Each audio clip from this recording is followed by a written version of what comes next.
Cerámica, coiro, patchwork, xoias, pero sobre todo deseño é o que poderemos atoparnos nesta tenda de Pontevedra. Es diseño local, hecho en Galicia y con una gran carga artesanal, pero sobre todo diseño. Un establecemento onde participan 20 stands, entre os que se atopan 3 comercios locais e de deseñadores. Un espazo onde nos poderemos atopar de todo un pouco. Son pijamas de niños, en plan hay para niño y para niña.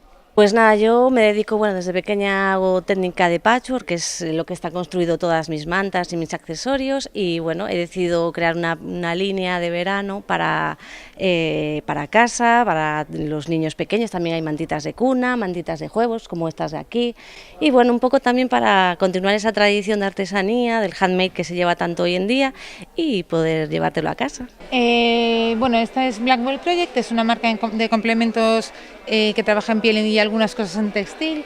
Está todo hecho en Galicia, confeccionado en Galicia, diseñado en Galicia, la piel es gallega, es piel de curtido vegetal, piel de ternera, que al final no son animales que se sacrifican exclusivamente por su piel. Para estes comerciantes e diseñadores é todo un luxo formar parte desta iniciativa.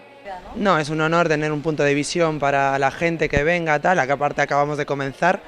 Y la verdad es que es súper bueno estar aquí, la verdad. Pues la verdad que aquí en Pontevedra siempre hay mucho movimiento en cuestión de diseñadores y es una suerte poder que hayan contado conmigo este año para participar en Atenda y que siga muchos años más y poder dar visibilidad a mi marca. Así que xa o saben, ata o 7 de setembro, en horario de 11:30 a 2:30 e de 7 da tarde a 10 da noite, poden desfrutar desta tenda en Pontevedra.